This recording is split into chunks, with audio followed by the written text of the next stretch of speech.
నమస్తే అండి. నేను మీ doctor Abhinay, gastroenterologist and hepatologist. ఇవాళ మనం మాట్లాడుకోబోయే topic gall bladder stones and CBD stones, అనగా చేదు లేదా తిత్తిలో రాళ్ళు, దానివల్ల వచ్చే ఇబ్బందులు. జనరల్గా గాల్ బ్లాడర్ స్టోన్స్ ఎందుకు ఫామ్ అవుతాయి, ఎవరిలో ఫామ్ అవుతాయి అనేది మనం ముందుగా మాట్లాడుకుందాము. జనరల్గా ఆడవాళ్ళల్లో 20 ఇయర్స్ టు 45 ఇయర్స్ ఏజ్ గ్రూప్లో ఉన్న వాళ్ళల్లో, బాగా లావుగా ఉన్న వాళ్ళల్లో, ప్రెగ్నెన్సీ అండ్ పోస్ట్ ప్రెగ్నెన్సీ టైంలో, కొన్ని మెటబాలిక్ డిసీజెస్ ఉన్న వాళ్ళలో, హై కొలెస్ట్రాల్ డైట్ తినే వాళ్ళలో, స్మోకింగ్ అండ్ ఆల్కహాల్ ఎక్కువ చేసే వాళ్ళలో ఈ స్టోన్స్ ఎక్కువగా ఫామ్ అయ్యే ఛాన్స్ ఉంటుందండి. అయితే ఈ స్టోన్ ఉన్న ప్రతి వారికి ఇబ్బంది ఎదురవుతుందా అని అంటే 100లో 70% మందికి ఏ రకమైన ఇబ్బంది లేకుండా సైలెంట్గా ఈ స్టోన్స్ ఉండిపోతాయి. వాటిని సైలెంట్ స్టోన్స్ అంటారు. కాకపోతే మిగిలిన 20-30% మందికి ఇబ్బందులు ఎదురయ్యే ఛాన్స్ ఉంటుంది. ఆ ఇబ్బందులు ఏంటి అనేది మనం ముందు చూద్దాం.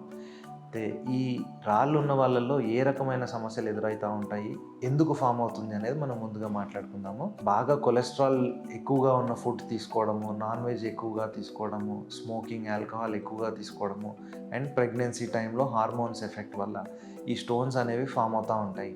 అయితే ఈ స్టోన్స్ ఒకసారి ఫామ్ అయిన తర్వాత చిన్నగా స్టార్ట్ అయ్యి అవి సైజ్ పెరుగుతూ పోతూ ఉంటాయండి. స్టోన్స్ సైజ్ని బట్టి కాకుండా అక్కడ ఎదురయ్యే ఇబ్బందిని బట్టి మనం ముందుకు ట్రీట్మెంట్ ఆప్షన్స్ ప్లాన్ చేసుకుంటూ ఉండాలి. సిమ్టమ్స్ ఏముంటాయి, జనరల్గా కుడివైపు రిబ్స్ కింద సివియర్ పెయిన్ రావడము, ఒక 2 to 3 minutes సివియర్ ఇంటెన్స్ మెలివేస్తున్నట్టు నొప్పి రావడము, అండ్ దాని తర్వాత మళ్ళీ ఒక 1 hour 2 hours ఇంటర్వెల్ ఫ్రీగా ఉండడము, మళ్ళీ సివియర్ పెయిన్ రావడము, ఇలా పెయిన్ స్టార్ట్ అవుతూ ఉంటుందండి. కొంతమందికి పసరికలు కూడా అవుతూ ఉంటాయి, కొంతమందికి వాంతులు కూడా అవుతూ ఉంటాయి, కొంతమందికి తిన్న ఫుడ్ డైజెస్ట్ అవ్వకపోవడము, బాగా బేగులు రావడము, గ్యాస్ ఫామ్ అవ్వడము, ఇలా ఇబ్బందులు కూడా ఎదురవుతూ ఉంటాయి.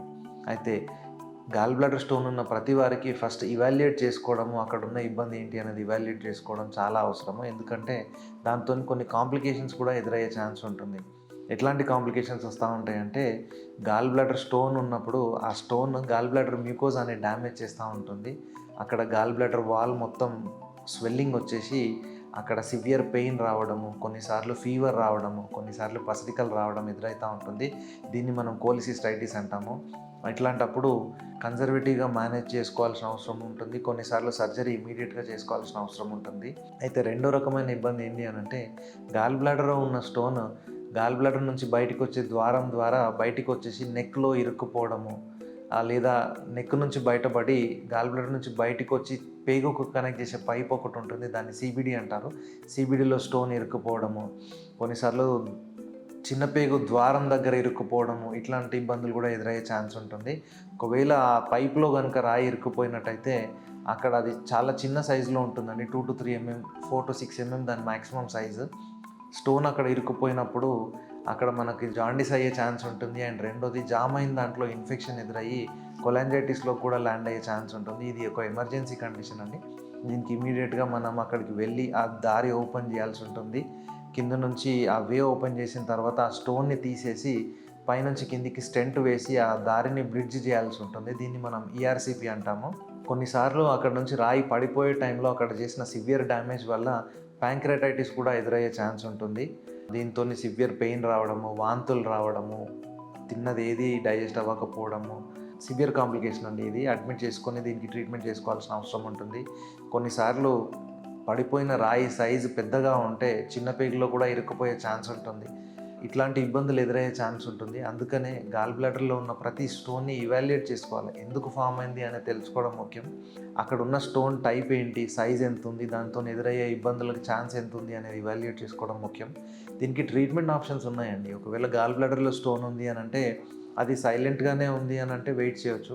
కాకపోతే దాంతో కాంప్లికేషన్స్ ఎదురయ్యే ఛాన్స్ ఉంది, సైజ్ పెద్దగా ఉంది అని అనిపిస్తే, నెక్లో ఇరుక్కుంది అని అనిపిస్తే మాత్రం గాల్ బ్లాడర్ సర్జరీ చేసుకోవాల్సిన అవసరం ఉంటుంది. అది మనం లాప్రోస్కోపీ ద్వారా కావచ్చు, ఓపెన్ సర్జరీ ద్వారా కావచ్చు, ఎలాగైనా గాల్ బ్లాడర్ సర్జరీ చేసుకోవచ్చు. అయితే గాల్ బ్లాడర్ సర్జరీ చేసుకునే కన్నా ముందు గాల్ బ్లాడర్ నుంచి బయటకు పోయే వే అంతా క్లియర్ ఉందా అని కన్ఫర్మ్ చేసుకోవడం చాలా ఇంపార్టెంట్. ఆ వే క్లియర్ ఉంటే ఓకే, ఆ వే బ్లాక్ ఉంటే మాత్రం ఆ వేని మనం క్లియర్ చేసుకోవాలి. ఆ వే ఓపెన్ చేసి పెట్టుకోవాలి, ఆ వేలో స్టెంట్ వేసి పెట్టుకోవాలి. ఎందుకంటే తర్వాత ఫ్యూచర్ కాంప్లికేషన్స్ అవాయిడ్ చేయడం కోసం.